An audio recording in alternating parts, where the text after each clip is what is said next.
Bienvenidos al Colegio de Empresarios. Estamos en nuestras sesiones de organización estructurada. Esa es la sesión número 13 y hoy vamos a ver lo que motiva a una reorganización de una empresa. Las empresas no tienen por qué estarse reorganizando. De ser así significa que algo hicimos mal en nuestro diseño original de la empresa, o bien no nos estamos adecuando a los cambios necesarios que va teniendo el mercado. El objetivo de esta sesión es entonces saber diferenciar las causas que originan una reorganización y el proceso para llevar a cabo la misma. Por allá, en mediados de la década de los 70, sí, la reorganización de las empresas era referirse a algo prácticamente inexistente. Las cosas funcionaban de una manera, digamos, ortodoxa, todas las estructuras de las empresas eran más o menos similares, no había grandes cambios que hacer y pues los cuadros en el organigrama permanecían constantes sin grandes cambios, a pesar de los pequeños cambios que sucedían en el mercado. ¿Por qué digo pequeños? Porque todo estaba muy establecido, todo estaba muy organizado. Es con el desarrollo de la electrónica que las cosas comienzan a cambiar, comienza a surgir mejores vías de comunicación, mejores medios de comunicación, y estos medios de comunicación aceleran los negocios. Hasta entonces, por regla general, lo importante era crear empresas y lograr que pasaran la primera fase de crecimiento, y a partir de ese momento ya permanecían las empresas, ya no había más nada que hacer porque permanecían a través del tiempo. Por lo menos, lo que se refería al medio plazo, estaba casi asegurada la supervivencia de una empresa. A poco que se continuara haciendo lo mismo, más o menos bien, no pasaba grandes cosas, aun cuando había competencia. Pero a principios de los 80, con la etapa de la era de la computación, ¿verdad?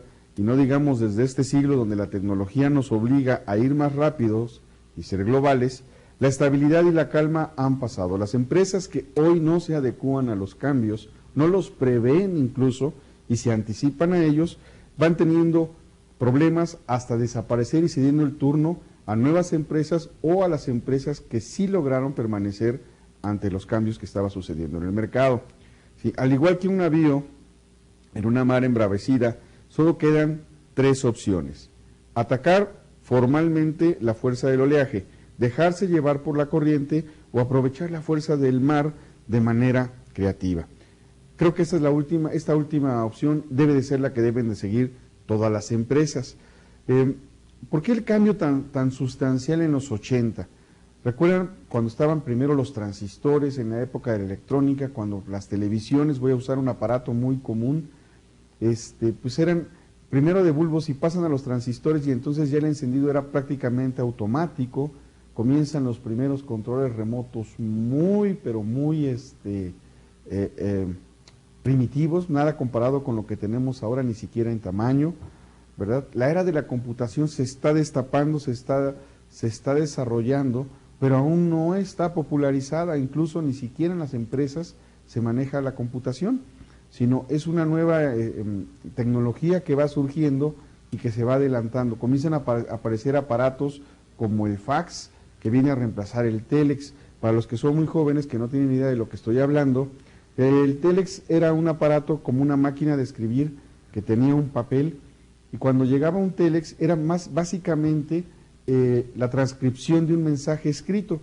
Empezaba la máquina solita a trabajar y escribía como si fuera una máquina de escribir normal en un papel, y pasaban exclusivamente mensajes de texto.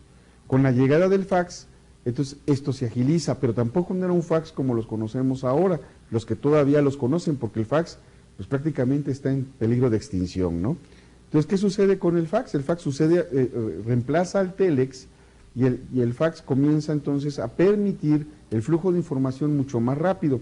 En los primeros usos, en las primeras etapas del fax, se usaba un papel que se degradaba con el sol, se volvía amarillo al paso del tiempo, entonces era muy difícil conservar la información en papel. Conforme la tecnología va avanzando, vamos hablando ya de la época de los 80, ya se empiezan a hablar de las primeras microcomputadoras. No se hablaba de computadoras de escritorio, con una memoria pero muy, muy, muy pequeña, ¿sí? Ni siquiera llegaba a los 100 megas. Entonces va cediendo su lugar y los cambios en el mercado, los ajustes en el mercado, se van haciendo más rápidos. Como los buenos navegantes saben, la primera y la segunda opción raras veces conducen a un buen puerto.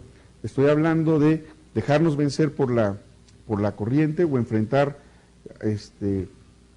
directamente el oleaje, sino más bien tenemos que actualizarnos, ir adecuándonos a las situaciones. Sobre una fuerza mayor, el riesgo también es mayor. No juzgar ni decidir y dejarse arrastrar difícilmente lleva hacia donde se quiere ir.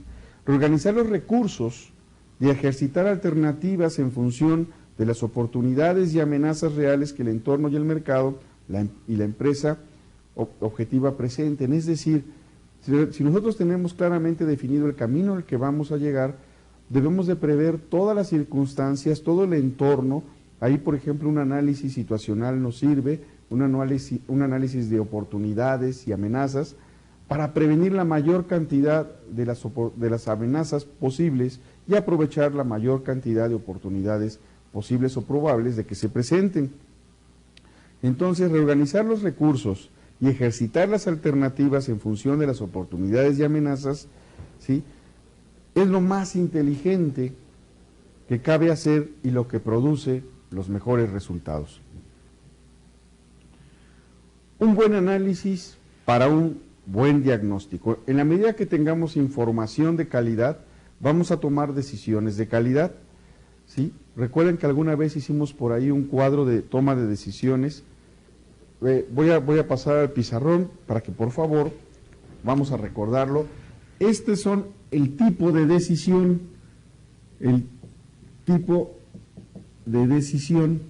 Aquí en la siguiente columna vamos a poner la cantidad de información con la que se dispone. Y en la tercera columna vamos a ver el porcentaje que tiene de que se cumplan estas situaciones. Entonces, yo puedo tomar una decisión de certeza, vamos a ponerle, ¿sí? Le podemos llamar certeza, seguridad, ¿verdad? Cuando no sabemos, cuando conocemos, mejor dicho, toda la información, tenemos acceso a la mayor información, a la mejor calidad de información y sabemos en qué porcentaje se va a ver afectada la situación con base en mi decisión. Pero también tenemos decisiones de incertidumbre. A estas también se les conoce como de riesgo calculado. ¿Por qué de riesgo calculado? Porque sé exactamente o muy cercano a la realidad qué puede pasar cuando yo tome esta decisión, incluso situaciones malas, situaciones negativas. Ahorita veremos algunos ejemplos. Tenemos entonces la de certeza y tenemos las decisiones de incertidumbre, que también van a ser conocidas como decisiones de riesgo, ya no de riesgo calculado. ¿Por qué? Porque conocemos la información, tenemos acceso a la información, pero desconocemos qué posibilidades tiene de éxito si tomamos esta decisión. Y finalmente tenemos las decisiones, aquí también le podemos llamar, si aquí era de seguridad, aquí era de inseguridad. La mayor parte de las decisiones de las empresas son de este orden. Con muy poca información tenemos que tomar decisiones, ¿sí? Y viene el último tipo de decisiones, la decisión total y absolutamente de ignorancia. Y aquí, no tenemos información y por lo tanto, la toma de decisión que hagamos, no sabemos qué posibilidades vamos a tener. Voy a poner algunos ejemplos. En una empresa que hacía tinacos de asbesto cemento, hubo la posibilidad de hacerlos de polietileno, como están ahora los negros que todos vemos, e incluso hay una marca que es líder. Y hubo la oportunidad de hacer tinacos de polietileno. ¿Qué sucedió? Se analizó, se revisó, la industria de la construcción no hacía viviendas, el tinaco de asbesto cemento era prácticamente puesto al terminar de construir la casa, cuando hay albañiles, cuando hay un equipo de personas ahí que pueden hacerlo, es muy pesado, muy resistente, no le transmite sabor al agua, es seguro, etcétera, pero muy pesado. Entonces dijeron, ¿para qué poner un tinaco de plástico si con el sol se va a degradar, se va a poner aguado, etcétera, etcétera? Porque la tecnología de los plásticos para ese tipo de productos aún no estaba totalmente desarrollada. ¿Qué sucedió? Quienes crearon esta posibilidad la hicieron a un lado y continuaron vendiendo sus tinacos de asbesto cemento. Sucede que una de estas personas que trabajaba ahí se llevó a su casa, se retira de la empresa y se lleva a su casa la idea y empieza a hacer algunos tinacos de polietileno para venderlos primeramente en zonas rurales, donde el costo del transporte es muy alto, donde no hay gente que ayude a cargar un tinaco, y un tinaco de polietileno pues era más fácil de instalar. Poco a poco comienza a hacer su labor, comienza a tocar la puerta de los distribuidores que tenía la otra compañía y se va dando cuenta que el tinaco comienza a funcionar, comienza a tener éxito. ¿Qué sucede el día de hoy? La mayor parte de los tinacos que se venden son de polietileno, estos negros que vemos como un lunar en las azoteas de las casas. La tecnología ha evolucionado, ¿sí? Y han hecho cada vez mejores y más resistentes los tinacos. Tienen que ser negros para que los rayos ultravioleta del sol no afecten la calidad del plástico, es por eso que tienen que ser negros, pero se pueden hacer incluso de otros colores, dándole una capa de resistencia. Bueno, ¿a qué me refiero? Aquí estoy platicando el caso de dos decisiones. La primera decisión que toma esta gran empresa, que por cierto, después quebró, ¿sí? Fue, ¿para qué hacemos un cambio si la gente no lo pide, no lo necesita, no lo conoce y nos puede tener dificultades? ¿Vale la pena arriesgarse? Y decidieron esos técnicos que no valía la pena arriesgarse y no se arriesgaron.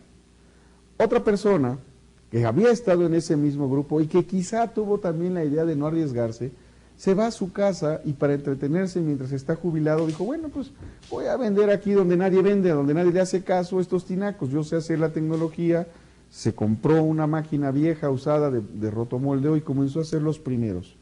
Se volvió millonario y después vendió la patente. ¿Qué sucedió?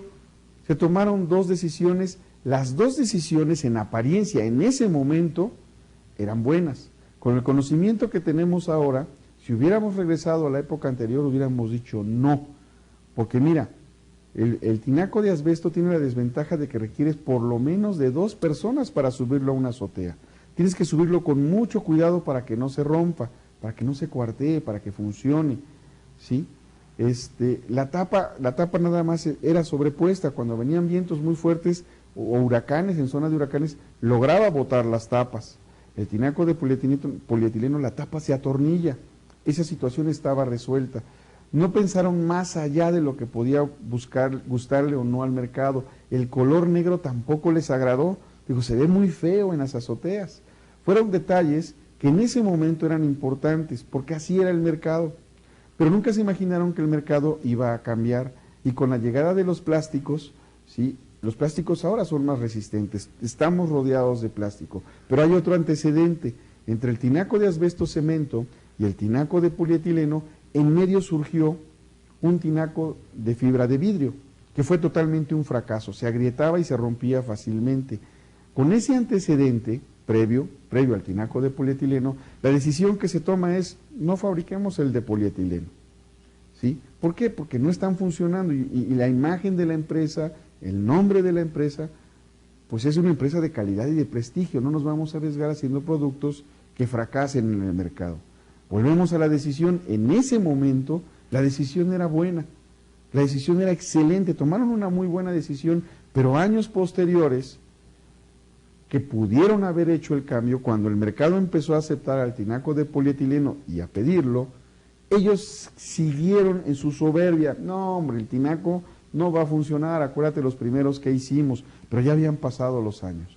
Por no adecuarse al cambio, esa industria, pues, al menos esa empresa prácticamente desapareció y la industria del tinaco de asbesto cemento, pues si no está ya totalmente extinta, está en serios peligros de extinción. ¿Y qué lo sucedió? ¿Qué fue lo que llegó en su lugar? Pues los mismos tinacos que ellos habían creado y que otro se llevó la idea, la mejoró, la desarrolló, creó un negocio y luego lo vendió y ya estaba jubilado y el señor siguió siendo rico, muy rico, le fue muy bien.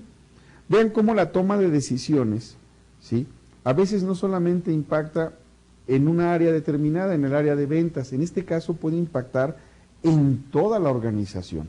Entonces, si la organización está hecha para hacer un tipo de producto, recuerden la misión de una empresa me dice para qué fue diseñada la empresa, ¿sí?, pero no implica que no mejoremos o no cambiemos conforme los mercados van cambiando. Si es una empresa que vende productos de construcción, bueno, un tinaco de polietileno es un producto de construcción. Si eso está en su misión, que sean productos de construcción, no está cambiando la misión, está adecuando los productos a las necesidades del mercado, pero a veces la soberbia nos impide verlo con claridad.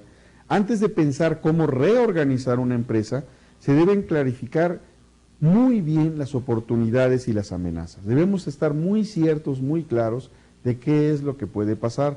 Un buen director de empresa, un buen administrador, se pregunta con frecuencia, ¿y qué pasa si? Y ese qué pasa si se completa con algo que pueda realmente suceder en la vida real. Por ejemplo, si nosotros trabajamos en la Ciudad de México, las posibilidades de una inundación en una zona industrial pues son mínimas, pero si trabajamos en Villahermosa, las posibilidades de una inundación son mucho mayores. Si yo trabajara en la Ciudad de México, no me tengo que preguntar qué pasa si la planta se inunda. Lo que es más probable que suceda aquí es que haya un sismo y que se me agrieten las columnas, que se me dañen algunas máquinas por el movimiento. Entonces tengo que planear mi planta industrial en función de ese qué pasa si. En Villahermosa, la probabilidad de que tiemble es mínima. La mayor probabilidad es de inundaciones, porque es una zona donde hay mucha agua, el nivel freático está muy alto. Y entonces esa misma pregunta que en la Ciudad de México no vale, en la ciudad de Villahermosa, Tabasco, sí vale. ¿Qué pasa si se inunda mi planta? Esas son las alternativas que tenemos que pensar, cosas probables, grandes riesgos. Y miren que no me he metido, ¿y qué pasa si llega un nuevo competidor? ¿Y qué pasa si la gente comienza a preferir más el producto del consumidor? Que constantemente están haciendo cambios. El otro día veía yo a un joven que estaba tomando un té de cereza. Y yo le dije, ¿cómo te enteraste del té de cereza? Pues no sé, un día lo vi aquí, lo probé y me gustó. Y luego pregunté en la tienda, oiga, ¿y se vende el té de cereza? Sí, se vende bastante bien. Se vende más otros sabores, pero este se vende. Entonces yo me quedé preguntando, yo me hice una pregunta, ¿cómo la persona de mercadotecnia llegó a la conclusión que el té de cereza le iba a encantar o le iba a gustar a un público determinado? La respuesta es, están en constante contacto con su público. Puede ser por internet, puede ser a través del Facebook, puede ser a través del Twitter, puede ser a través de encuestas, pero están cercanos a lo que está haciendo su gente. Por esa razón pueden hacer los cambios. A mí jamás se me hubiera ocurrido, por ejemplo, pues hacer un té de cereza. Y luego le pregunté, ¿te gusta la cereza? Sí, ¿lo habías probado en té? No, hasta que lo probé aquí y me gustó. Digo, bueno, está bien. También es un sector joven que está acostumbrado a experimentar. Esta es la fase más ardua de reorganización de empresas. Pues si algún ejercicio es verdaderamente difícil, ¿sí?, al ser humano, es el verse a sí mismo, ver al mundo y ser realista. Imagínense cuando las botellas tuvieron que pasar de vidrio a plástico. Habrá gente que habrá dicho, seguramente hubo gente que habrá dicho, no, porque el plástico le transmite sabor a los líquidos, no va a gustar, no va a funcionar. Olvídate de eso. Y hoy lo que casi no tenemos son envases de vidrio. Se volvieron todos de plástico. Entonces, si en alguna empresa dijeran, es que tenemos que cambiar toda la estructura de la planta, reorganizar toda la planta, transformar toda la planta, convertir toda la planta para que ahora hagan envases de plástico, y va a ser muy costoso, pues si se quedaron ahí, a lo mejor esa empresa desapareció. Entonces, es muy importante adecuarse a los cambios, pero prevenirlos. Saber qué está pasando en el mercado, porque esos cambios en automático van a afectar a toda la empresa. 3 son los principales enemigos que se presentan ante este trance: el autoengaño, la falta de información y la incapacidad para juzgar la realidad. El autoengaño está en el sentido de que nosotros nos creemos nuestra propia mentira. No, hombre, no va a pasar nada. Mira, las ventas siguen subiendo, es más, la tendencia es a subir. Y entonces nos casamos con esa información y no hacemos más nada. Una empresa nace, crece y justifica su presencia en el mercado si es capaz de satisfacer al cliente. Es muy importante tener al cliente satisfecho porque ese nos va a dar el alimento que requiere la empresa. ¿Cuál es el alimento que requiere la empresa? Dinero. Es el que va a pagar por los productos que nosotros elaboramos o le ofrecemos. Si no sabemos bien qué necesita el cliente, qué le gusta al cliente, ¿verdad? No se lo vamos a poder ofrecer. Y entonces hay que saber satisfacer al cliente con el mínimo costo, de una manera distinta, innovadora, diferente, con elementos de mayor o menor liderazgo. Una empresa vulgar y trivial rápidamente dejará de existir porque va a ser rechazada por el mercado y muy pronto será sustituida por otra que ofrezca ese algo más a la sociedad. Voy a poner un ejemplo de un juguete que estuvo de moda hace algunos años, que se llamaba Tamagotchi, y se vendía en tiendas departamentales a un costo de 100 o 150 pesos. Y yo les pregunto, ¿y dónde está ese juguete? Que era una mascota virtual, que había que darle de comer, había que jugar con ella, había que rascarle la pancita, había que hacerle muchas cosas. ¿Qué sucedió? Ya no hay, desapareció. ¿Y en qué momento desapareció? En el momento que en los tianguis aparece un competidor con otro nombre, aunque todo el mundo les decía Tamagotchi, que hacía lo mismo y que ya no costaba ni los 100 ni los 150 pesos, sino que costaba 50 pesos, 40 pesos, y fue bajando de precio hasta que finalmente todos desaparecieron. ¿Por qué? Porque era muy fácil imitarlo, porque era muy fácil copiarlo, porque la regulación en México, pues también aquí cuesta mucho trabajo impedir la piratería. Y llegaron los productos de otras partes del mundo que también los hacían a un precio mucho más económico y se prostituyó el mercado. ¿Para qué compro un juguete de 150 pesos que el niño puede romper si puedo comprar uno de 40 o de 30 o de 20 o de 10 que no me va a importar tanto que lo rompa? Así piensa el mercado.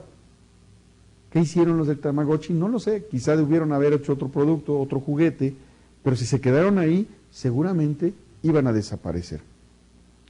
Entonces, raras veces una empresa falla en todo a la vez, le fallan poquitas cosas. Es como el ser humano, nos enfermamos pero no nos enfermamos de todo el cuerpo, nos duelen partes determinadas del cuerpo, o se nos afectan partes determinadas del cuerpo.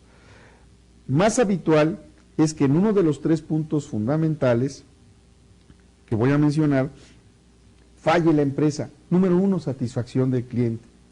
Número 2, costo. Y número 3, liderazgo, tanto interno como externo. Entonces, en una de estas 3 cosas fallan usualmente las empresas.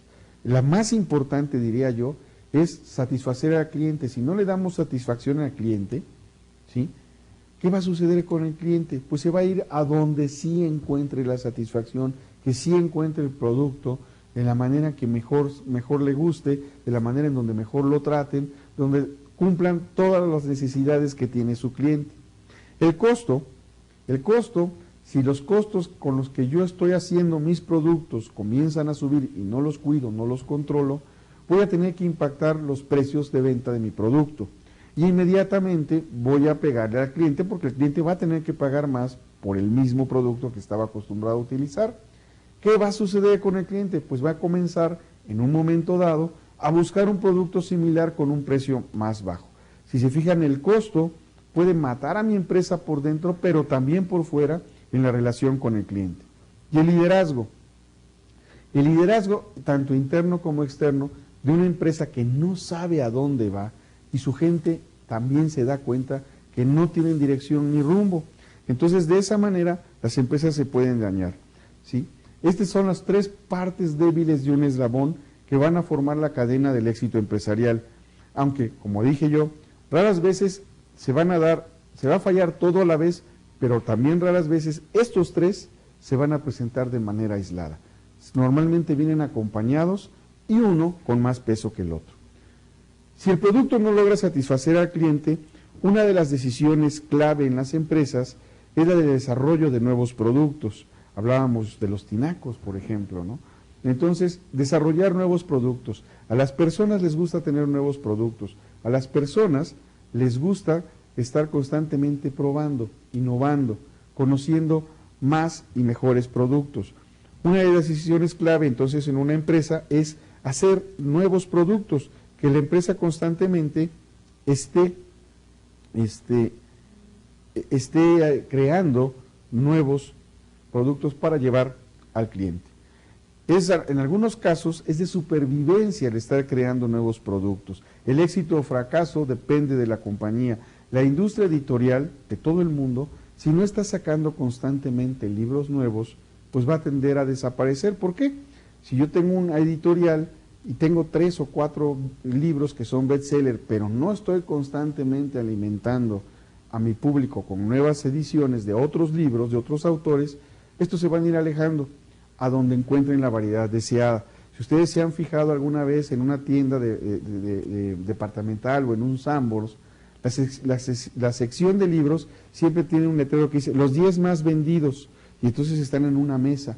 Pero las personas que estamos acostumbrados a leer, buscamos primero ahí y luego seguimos recorriendo hasta que encontramos un libro que nos gusta.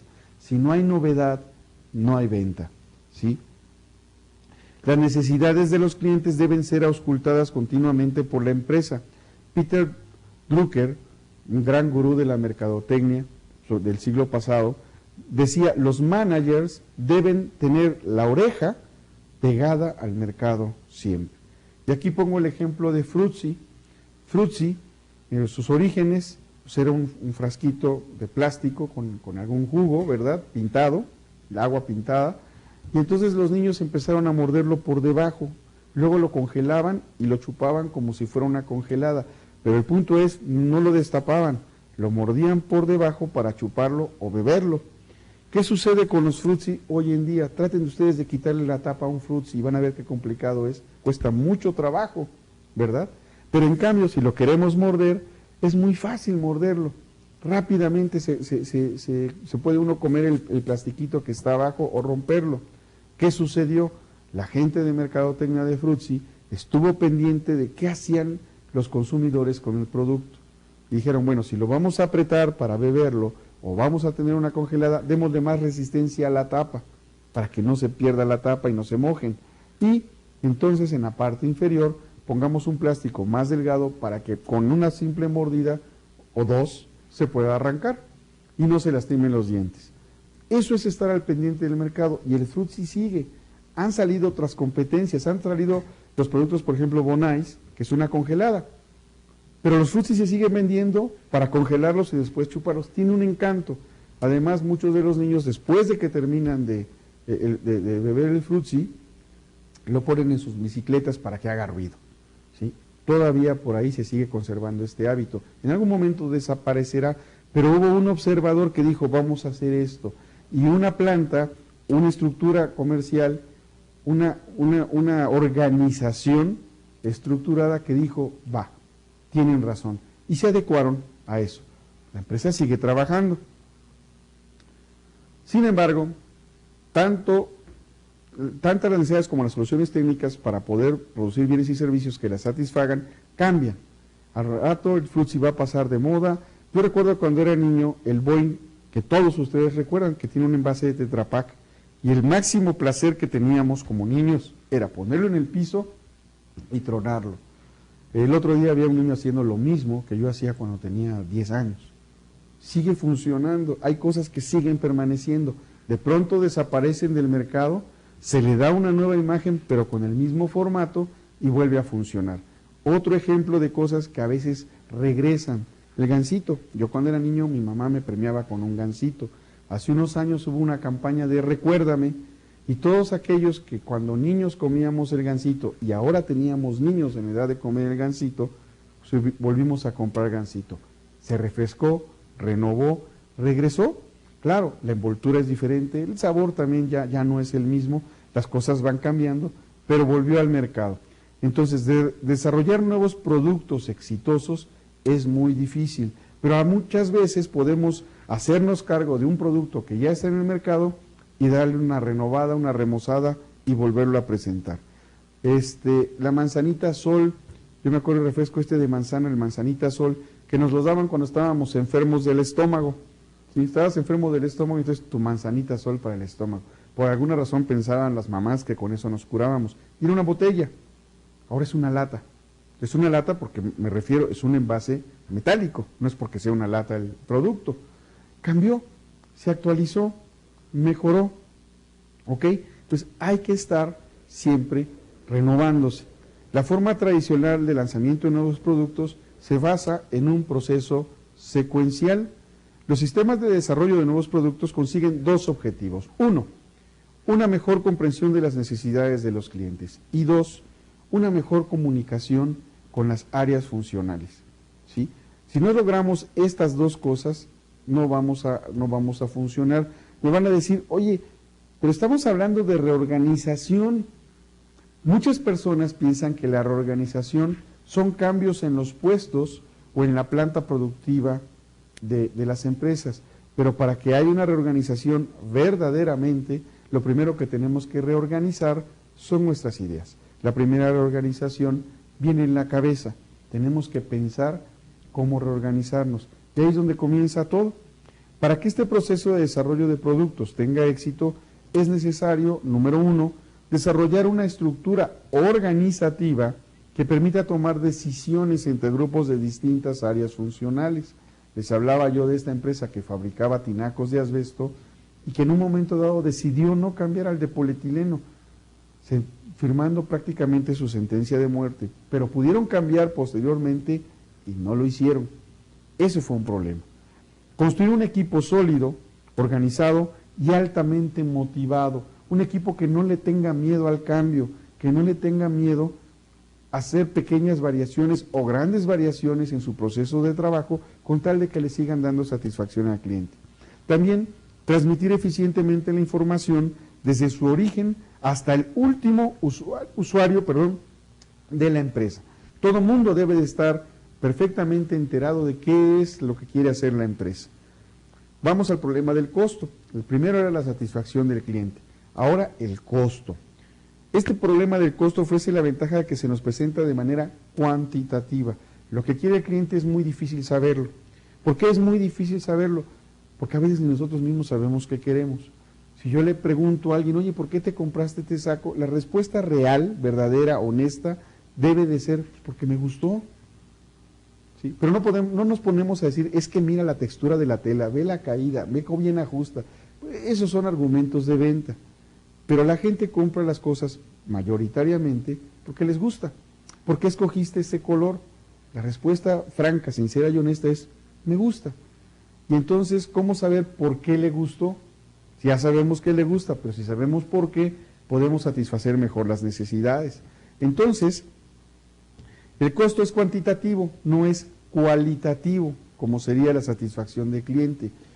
Yo puedo llevarme muy bien con 10 personas y con la persona número 11 no serle absolutamente nada simpático, incluso hasta recibir un rechazo, tratando igual a todos, ¿sí?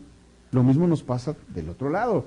Hay gente que nos cae muy bien a primera vista, hay gente que desde primera intención ya no hubo empatía y difícilmente nos vamos a llevar bien con ellos. Bueno, eso es cualitativo, son cualidades. Lo cuantitativo son números. La ventaja del problema de costo es que lo podemos cuantificar rápidamente. Sabemos cuando me están cobrando más, cuando subió el precio de un producto. Si trabajo con plástico y uso pellet como materia prima, pues sé cuánto subió el pellet. Si tengo una empresa de transportes y están subiendo los combustibles, pues voy a saber exactamente en cuánto me está subiendo. Entonces, esa es una gran ventaja y sí me permite tomar decisiones más atinadas a ese respecto. ¿En qué estamos utilizando cada peso que se gasta en la empresa? La primera tarea entonces es clasificar los costos en dos grandes grupos: variables, referidos al producto con mayor o menor proximidad, y costos fijos o de estructura. ¿Qué es un costo fijo? Es algo que tengo que gastar, venda o no venda, entre o no entre dinero. ¿En qué tengo que gastar aunque no haya venta? Pues, primeramente, la renta del lugar, si es que lo estoy rentando, los sueldos de mis trabajadores. Si los sueldos de mis trabajadores los pago, venda o no venda. Hasta que llegue un momento que si no vendo ya no puedo mantenerlos, pues tengo que empezar a despedir gente. Por eso es importante revisar los costos. Seguidamente hay que profundizar en el análisis de los mismos. ¿Qué me interesa tener? Los problemas de costo excesivo de producción requieren de un cuidado, análisis proceso a proceso, con el objetivo de averiguar qué aporta a cada proceso desde el punto de análisis costo-beneficio. Esta técnica propone que se reevalúe cada costo en función de la cantidad gastada en el periodo anterior, ¿sí? Entonces, tengo un costo excesivo. Oigan, fíjense que el año pasado nuestros costos se incrementaron un 20% y la venta nada más un 10%. Ahí ya me está diciendo algo. Entonces, esta técnica propone que se reevalúe cada costo no en función de la cantidad gastada en el periodo anterior, sino como resultado de un proceso de análisis de lo que realmente se precisa para la gestión efectiva de la empresa, partiendo de cero. Es decir, me puedo olvidar de cuánto gasté el año pasado. Si lo hiciera hoy bien, ¿cuánto debería de gastar?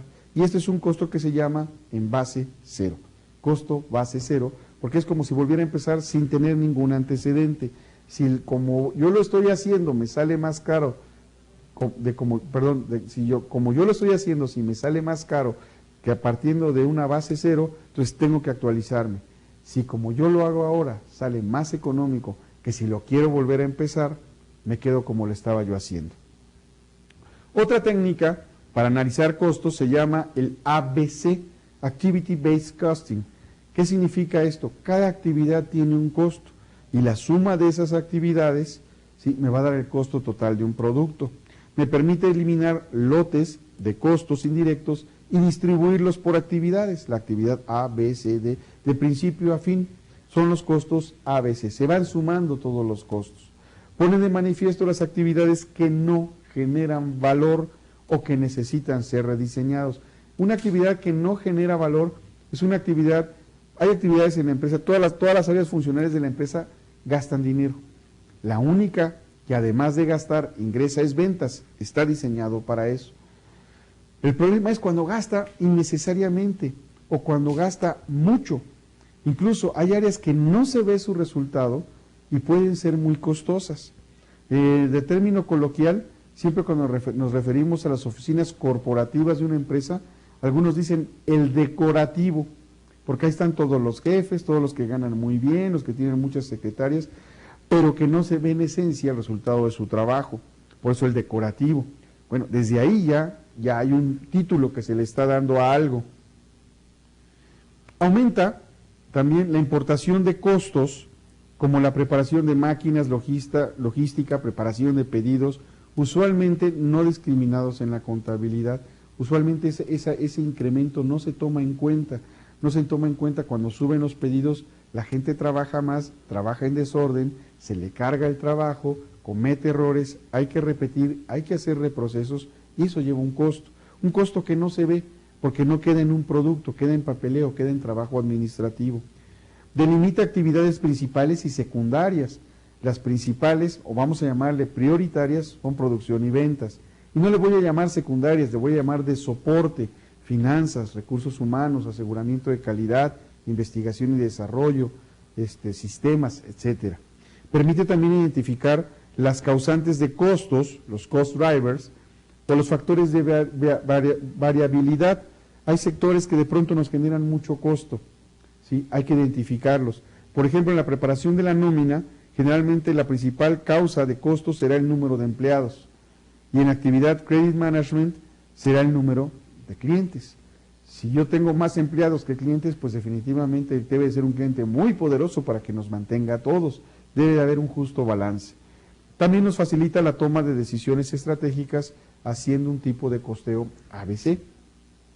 El objetivo principal de la dirección financiera de la empresa es la de diseñar un balance óptimo para toda la empresa, gestionado de forma eficiente los activos y los pasivos.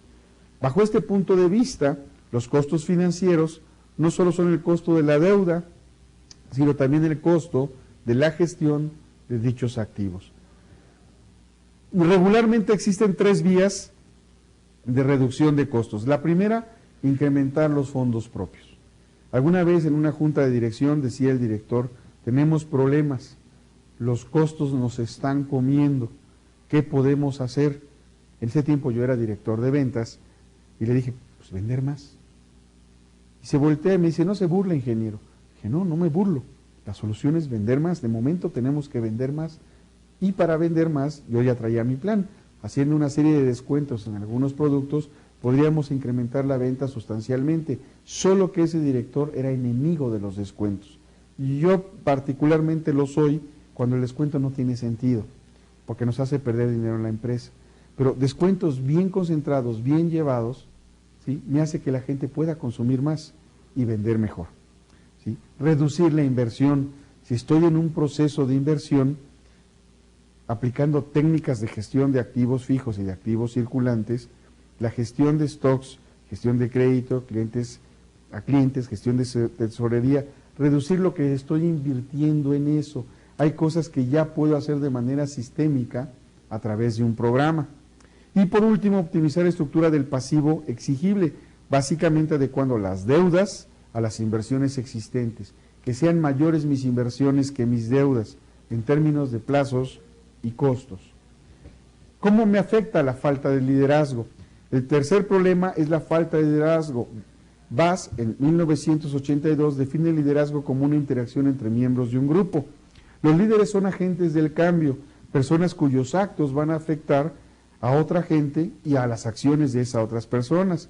El liderazgo ocurre cuando un miembro del grupo modifica la motivación o la competencia de otros en el grupo. Todo eso decía Bass en 1982. Una empresa con falta de liderazgo es una empresa con falta de inspiración, sin norte, sin cohesión, deslavada, ¿sí?, y obstruida en su forma, en su componente humano. Es necesario, pues, dotar al proyecto empresarial de una dirección capaz de influenciar, motivar y gestionar el cambio, que son los atributos más importantes del liderazgo. Sin embargo, dichas cualidades, aunque necesarias, no son suficientes. Según Gibson, Ivancevich y Donnelly, el liderazgo como habilidad para influenciar a los seguidores implica el uso del poder y la aceptación del líder por parte de los mismos. Esta habilidad de influenciar en los seguidores está relacionada con la satisfacción de las necesidades de cada uno de los seguidores. Para que una empresa pueda mejorar en cualquier aspecto, es decir, para que pueda conseguir la ansiada calidad total, es imprescindible que mejore el personal. La idea no es sustituir a las personas, no es porque, no me sirve este cambio. La idea es, ya te tengo, ¿cómo te mejoro? ¿Cómo hago que trabajes mejor, que tu calidad de vida aumente, que tú te sientas a gusto en la empresa, para que estando a gusto en la empresa produzcas más? ¿Sí? Intentando armonizar el progreso individual del trabajador con el progreso empresarial. Y esto servirá para maximizar los resultados tanto a corto como a largo plazo. La base de la mejora individual es la motivación. Un estudio llevado a cabo por la revista Fortune se preguntó a una muestra de directivos americanos de grandes, medianas y pequeñas empresas sobre la importancia de 8 formas distintas de mejorar la calidad, y el resultado mostraba que la motivación de los empleados era el factor clave para la mayoría de los encuestados. ¿Qué se puede hacer para motivar? Vamos a cambiar la palabra motivar por incentivar. Los motivos, cada uno de ustedes tiene sus propios motivos, pero yo los puedo entusiasmar. Eso es incentivar, que se entusiasme. Entonces, las teorías sobre el comportamiento humano, como las de Maslow, Esberg, Adelpher y McClellan, ayudan a entender que las personas tienen necesidades inherentes a nuestra condición humana y otros que tienen una procedencia de carácter social. Todas ellas, al ser o no satisfechas, repercuten en el grado de satisfacción laboral. Las personas que componen la empresa tienen motivaciones personales que difieren unas entre otras. Si la empresa desea disponer de unos recursos humanos con elevada motivación, el primer objetivo de la dirección será conocer cuáles son las necesidades de sus empleados, como si fueran sus clientes. Nos interesa conocer las necesidades de los empleados, pero pocas veces nos interesa conocer las necesidades del cliente, ¿sí? Una vez conocida esta variable, el siguiente objetivo será conseguir una oportunidad profesional y económica que vaya de acuerdo con las necesidades de sus empleados y que los motive a seguir creciendo. Los principios más aceptados de los teóricos y profesionales de la gestión de recursos humanos es el principio de equidad. A igual trabajo, igual sueldo. Las personas, para sentirse motivadas, deben apreciar que están siendo tratadas con equidad, con igualdad, sin faltas de respeto. El estilo de dirección también va a tener una influencia en la motivación. El jefe es un determinante importante entre que la gente se sienta o no motivada. Generalmente le ayuda a tener un alto grado de motivación o bajárselo. Por el contrario, un estilo de dirección orientado a la participación y el consenso tiende a crear un clima propicio para que las personas tengan este sentimiento de pertenencia y de motivación que ayuda a conseguir con mayor facilidad los objetivos marcados. Cualquier política que intente mejorar la calidad de la empresa deberá contar con un liderazgo claramente aceptado, que a su vez tendrá en cuenta estos conceptos básicos: comportamiento, motivación, equidad y estilo de dirección. Estos 4 comportamientos básicos son importantes para mantener el equilibrio emocional de nuestro personal y que esté no solamente motivado, sino entusiasmado con el trabajo al grado que nuestra producción mejore y podamos seguir adelante. Por mi parte, es todo. Espero que les haya gustado esta sesión. Nos vemos en la próxima. Sean felices. Hasta pronto.